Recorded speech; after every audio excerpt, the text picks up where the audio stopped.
I am Mamudu Gajaga and this is QTV News coming to you from our studios on Caraba Avenue. Thank you for joining us.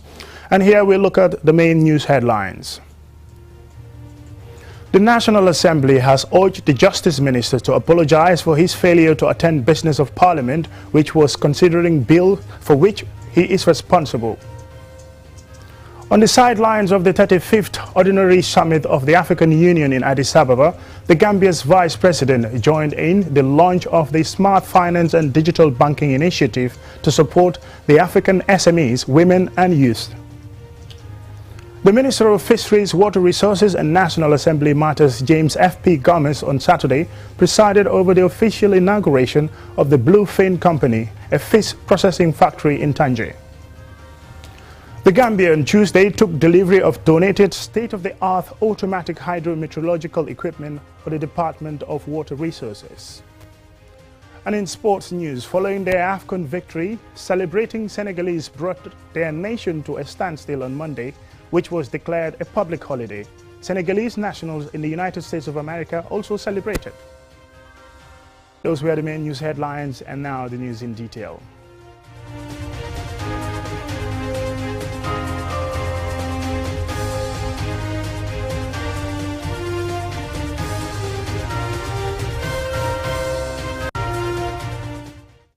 Welcome and thank you very much if you're just joining us. This is QTV News. The National Assembly has urged the Justice Minister to tender a letter of apology for his failure to attend business of Parliament he is responsible for. In addition, the Assembly's Business Committee is urged to convene urgently to review the conduct of the Minister in accordance with relevant constitutional provisions for further action by the plenary, which could result into a contempt charge against the Minister. Urulamin Choi has the details. On Tuesday, National Assembly convenes for what would have been a busy session with bills for which the Minister is responsible for consideration. However, there is no sign of the Minister, and after a long wait, the Speaker, Mariam Jack Denton, enters the chamber to announce to the Assembly what she calls the regrettable absence of the Justice Minister for the business of this session. As presiding officer, I am very concerned that Parliament will not be able to proceed with due business today due to the unavailability of the Honorable Attorney General without any prior formal communication to the Office of the Speaker or the Clerk. Such a disruption to business of Parliament is a matter of concern for the Speaker, who has asked the Assembly Business Committee to review the conduct of the Justice Minister for further action. For this reason, I am requesting the Assembly Business Committee, that is the ABC, to urgently convene a meeting to look into this matter and review the conduct of the Honorable Attorney General in accordance with sections 74, 75, 77, 1 and 110 of the 1997 Constitution of the Republic of the Gambia and the various provisions of the standing orders of the National Assembly. The ABC shall then advise the plenary of this Assembly for any possible further action. Notwithstanding, the Honorable Attorney General is hereby required to tender a letter of apology to the Assembly for his failure to attend to businesses under his charge in Parliament without prejudice to the right of the Assembly to take any further action.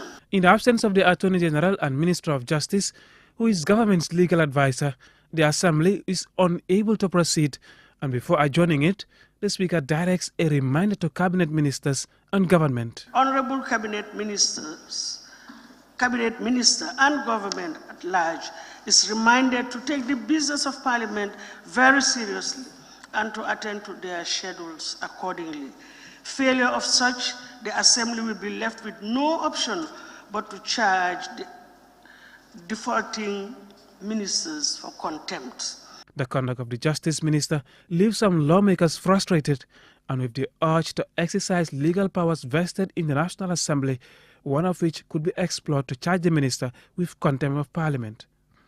Sidi Jata, NAM for Woolly West, calls for swift action against the Justice Minister. I don't think we should disperse from these chambers without seriously talking about this matter.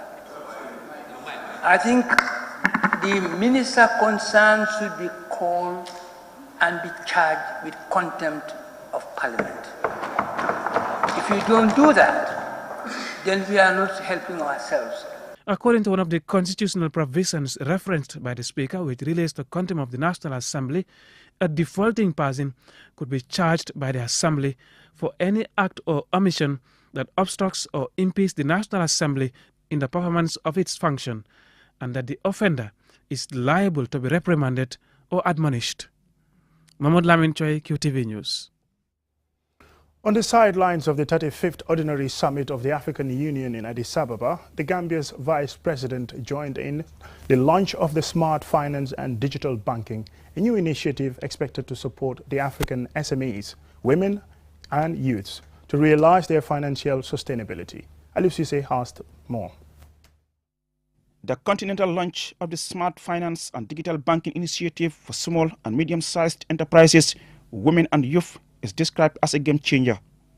Micro, small and medium-sized enterprises, MSMEs, constitute 90% of total business units in Africa. At the launch at the African Union headquarters in Addis Ababa, Ethiopia, Vice President Dr. Aïssatou Touré, who led a high-powered delegation of ministers and First Lady Fatoumata Barrow, conveyed a message of congratulations from President Barrow, and on his behalf, as he looks forward to the implementation of the program at country level. Delighted by the visionary decision undertaken to ensure that African trade is facilitated on a modern, secure mechanism, VP Touré said women and youth constitute the bulk of the continent's economic endowment, and it is imperative that the demographic dividend is fully addressed. She added that the COVID-19 pandemic has necessitated innovative solutions to be devised and implemented in addressing the fundamental developmental challenges. The AFCFTA cannot be fully harnessed, devoid of the innovative financial and technological instruments for effective trade facilities. I therefore convey the full confidence and support of His Excellency President Adama Barrow and his entire government to the AE Trade Group and join the distinguished attendees in launching this noble initiative. Haile Mariam Desalegn, former Prime Minister of Ethiopia and current chairman of the Africa E-Trade Group, described the new initiative as historic. He said the launch marks a shift to the use of technology to build the continent's economy. We wish to thank the African Union Commission for facilitating the signature of a second Memorandum of Understanding, which deepens our strategic partnership and provides an equal opportunity to all African Union member states to be part of Africa's grassroots digital transformation based on an innovative, integrated approach, which was described earlier by the executive team of the AE Trade Group. It is my great honor and pleasure to lead this initiative in my capacity as chairperson of the AE Trade Group, building upon many years of knowing and encouraging the founder and the CEO, Mr. Moulalem Siyum, to bring his vision to light. According to observers, the initiative is important for the African Continental Free Trade Area and inclusive financial service and development. In a different development, the African Union Summit also elected President Macky Sall of Senegal as the chairperson of the African Union. In his acceptance speech, President Sall renewed his commitment to work with all member countries in the exercise of his mandate. Reporting for QTV News, I am Aliou Cissé. The Minister of Fisheries, Water Resources and National Assembly Matters, James F.P. Gomez, on Saturday presided over the official inauguration of the Bluefin Company, a fish processing factory in Tanje. Omar P. Jallo attended the event, and this is his report. The fisheries sector has enormous potential and plays a significant role in the socio-economic development of the country. The sector has great capacity for income generation and employment creation to stimulate economic growth for the eradication of poverty. The fisheries sector contributes about 12% of the country's GDP and directly and indirectly employs more than 300,000 people in the form of captured fisheries, fish processing and marketing. In his launching statement, the Minister of Fisheries, Water Resources and National Assembly Matters, James F.P. Gomez, said his ministry desired to see actors, particularly women, in the fisheries sector graduate from small-scale fish business enterprises operations to bigger enterprise engaged in value addition, processing and marketing of fish and fishery products to domestic, regional and international markets. Fish is highly perishable. Under ambient heat, therefore, the establishment of processing factories is very important in prolonging the self-fish of highly perishable fish and attainment of self-sufficiency in fish and prevent wastage. It also generates foreign exchange earnings through exportation. The CEO of the Bluefin Company, Ijatu Jallo, explained the motivation for joining the fisheries sector despite other opportunities available in the country. I grew up amongst fish lovers. It was my maternal uncle, Suleiman Jallo, who first got into the fishing business, and then my mom, and I followed suit in 2004 when we started selling fish at the Albert Market in Banjul and exported some to Senegal. Shortly afterwards, I moved to the Top Cell project in Bour, Senegal. The Director of Fisheries at the Ministry of Fisheries and Water Resources, Anna Mbenga, said government through her ministry is determined to see the fisheries sector succeed in meeting the National Development Plan's objectives for enhancing employment and livelihood opportunities, income and foreign exchange earnings, food and nutrition security. The sustainable utilization of the fisheries demand for approaches to governance, including fisheries management, but more so development planning. So you will agree with me that the involvement of more Gambian investors in the sector is vital and in realizing the sustainable benefits from fisheries resources. Government cannot do it all.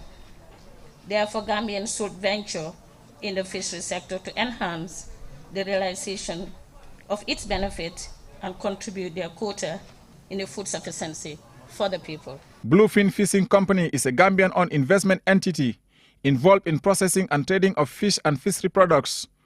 The factory has a capacity of 85 to 90 tons of fresh fish and fisheries products with an ice plant capacity of 5 tons and a modern fish smoking facility of 5 tons capacity with 150 direct and indirect employees.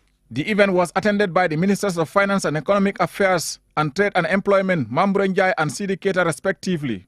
Other speakers included the Director of Corporate Affairs, Sales and Marketing BJM Management Consultancy Company, Jeneba Jallo Marong, Abdou Sanyang, the Secretary General of the Fishing Companies Association, and Khadijatu Jallo, Bluefin Company's Managing Director. Reporting for KTV News, I am Omar P. Jallo. Well, that report from Omar P. Jallo takes us to a short commercial break, and when we return, we'll still continue with the news. Do stay tuned. You can take a glass of water if you want, please.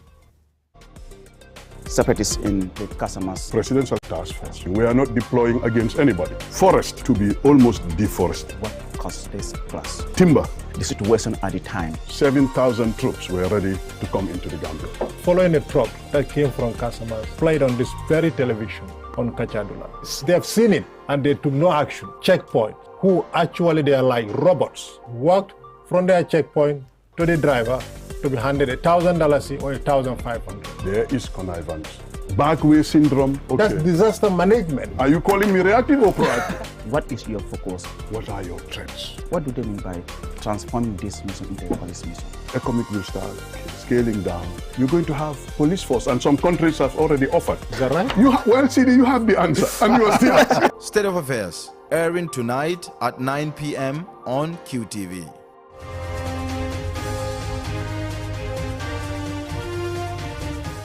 Welcome back, and thank you very much if you're just joining us. This is QTV News.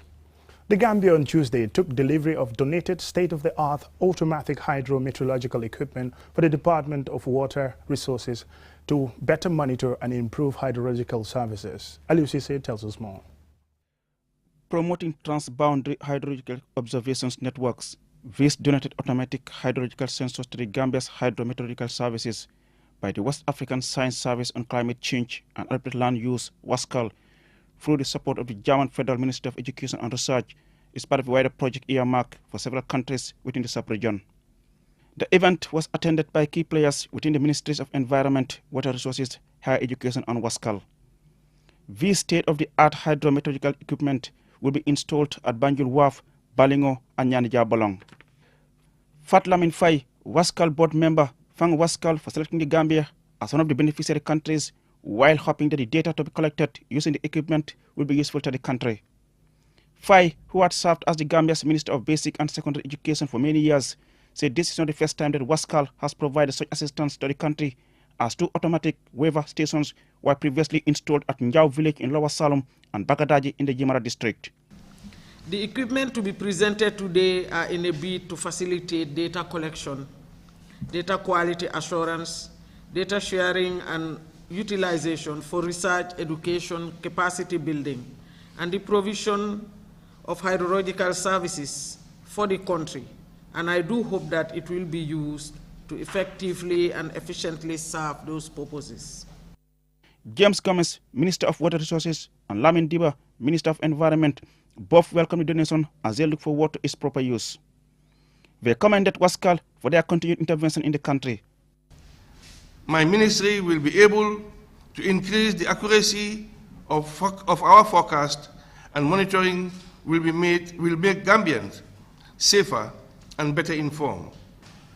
I think it is no longer a secret for the whole world, and particularly the scientific community, that climate change is an emergency. It's an emergency particularly for least developed countries who are highly vulnerable to not only the vagaries of nature, but the impact, and our contributions do not match. Director of Research at the WASCAL Competence Center based in Ouagadougou, Burkina Faso, Professor Kehinde O. Okujombi, stated that achieving sustainable development and climate adaptation is in increasing demand as far as weather, climate, and water information to help protect lives and livelihoods. We really want to support our government. We want to support stakeholders, NGOs, in developing services that can be used to ameliorate and reduce the impact of climate change in our environment, in our region. Other speakers, including Mot A. Seka, Permanent Secretary at the Ministry of Higher Education, Research, Science and Technology, Umar S.M. Jiba, Permanent Secretary at the Ministry of Water Resources, and Lamin Mai Toure, Director of the Department of Water Resources, recognized the importance of collecting timely and reliable data to address the menace of climate change. WASCAL is a leading academic and transdisciplinary organization building graduate-level scientific capacity and serving policymakers in West Africa with science-based advice on climate change adaptation and land use management. Reporting for QTV News, I am Aliou Cisse. 50 Gambian journalists on Monday began a 3-day training on conflict-sensitive journalism and countering hate speech. The training was organized by the International Press Center, IPC, Nigeria, with funding from UNESCO Regional Office in Senegal. Omar P. Jallo is one of the participants in the training, and this is his report. As the world lives in an age of misinformation, disinformation and hate speech, it is sometimes difficult to tell the difference between what is true and what is not. Journalists are at the forefront of ensuring the reporting of conflict is more insightful, comprehensive and balanced. This is important to promote the understanding and tolerance necessary to positively influence conflict resolutions and peace building. Ibrahim Silla, the Minister for Information and Communication Infrastructure, commended the IPC and UNESCO for the initiative, adding that the government recognized the important role the media continues to play in the country's democracy and assure government's continuous support in creating the conducive environment for media freedom. Even though it is the media's role to provide news and information to the public for them to make informed choices, it is also incumbent upon the media to discharge this duty responsibly and in good faith. Sarafin Wakana, the UN resident coordinator in the Gambia, said the Gambia is a diverse democratic country of many tribes that is navigating a delicate transition from authoritarian rule to pluralism, human rights, sustainable development and press freedom, adding that the recent presidential election demonstrated that the Gambia is on the right track. However, she says the intercommunity tensions persist. You must expose hate speech for what it is, but you should not amplify its message. And you must walk the fine line between countering hate speech and promoting the freedom of speech, which is a fundamental human right. Landry Aragonde, the director of International Press Center, said the media can play a significant role in de-escalating and managing conflict situations and countering hate speech. Across and within African boundaries, there seems to be renewed explosion of multidimensional conflicts, including but not limited to insurgencies, religious extremism, terrorism, banditry, coups and counter-coups. Asan Tangara, the permanent secretary at the Office of the President, representing the Secretary General and head of the civil servants, said fake news can jeopardize a country's national unity and security, thus the need for such training for journalists. This reform is to support and strengthen the government, the Gambian media sector, to contribute effectively to the democratic transition process of the country. Mohamed Esba, the president of the Gambia Press Union, said as the country is heading to the National Assembly election, journalists have a big task to counter hate speech before, during and after the election to help prevent intercommunity tensions. The media is so significant in ensuring there is free, fair, credible and transparent election through which people can make an informed decision. As journalists, there is a need to understand a conflict, its causes, and the negative consequences it brings to our society. Participants in this training are drawn from print, online and broadcast media across the country and divided into 2 sets of 25. The first set were trained from the 1st to the 3rd of February 2022. Reporting for KTV News, I am Omar P. Jallo. A report by Omar P. Jallo takes us next to sports news.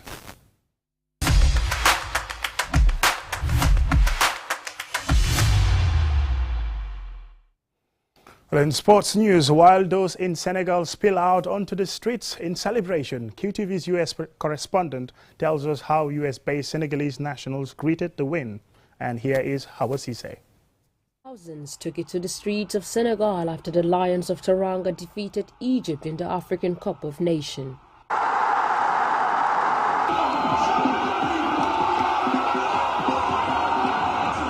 That enthusiasm and joy extends to Senegalese communities far from home, yet they still find a way to share the joy.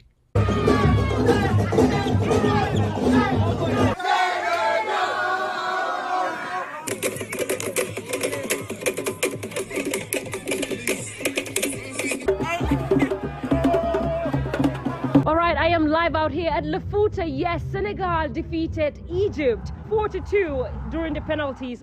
Fans gathered here at Lafouta to celebrate the victory. As we see on social media, crowds have gathered on the roads in Senegal, jubilating and celebrating this historic victory for Senegal. How are you guys feeling tonight?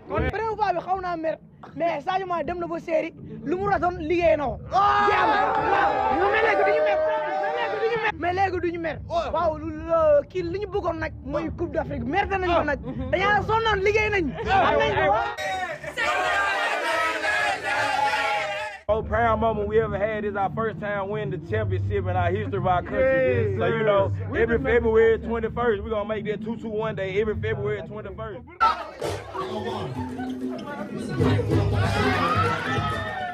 The Senegalese community in Memphis hosted a watch party at Lafouta, bringing the community together to witness what will be a historic day for Senegal. Man, you know, this was the best feeling to see everybody come together to support the country, because we don't always see each other like that, because everybody live in different parts of the city and stuff.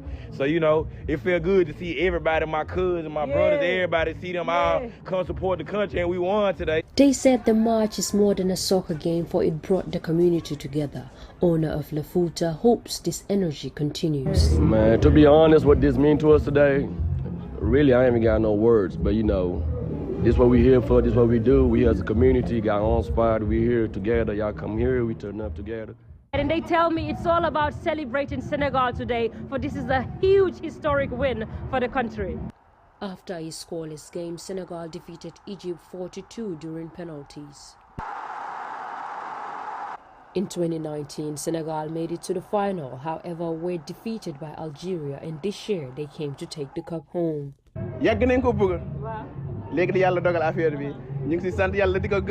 This historic win gives aspiring soccer players like Apply hope that he too will one day go to AFCON and bring the cup home for his country.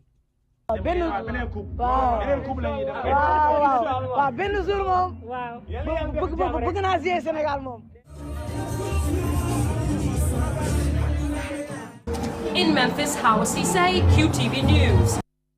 Well, victory is so sweet. Congratulations to Senegal. Félicitations. Well, before we end this news bulletin, let's have a recap of our main news headlines. The National Assembly has urged the Justice Ministers to tender a letter of apology for his failure to attend business of Parliament he is responsible for.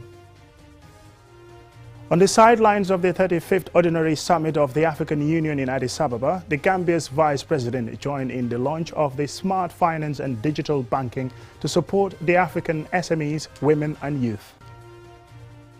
The Minister of Fisheries and Water Resources and National Assembly Matters, James F.P. Gomez, on Saturday presided over the official inauguration of the Bluefin Company, a fish processing factory in Tangier. The Gambia on Tuesday took delivery of donated state-of-the-art automatic hydrometeorological equipment for the Department of Water Resources. And in sports news, following their AFCON victory, celebrating Senegalese brought their nation to a standstill on Monday, which was declared a public holiday. Senegalese National More News. Have a pleasant night. Bye.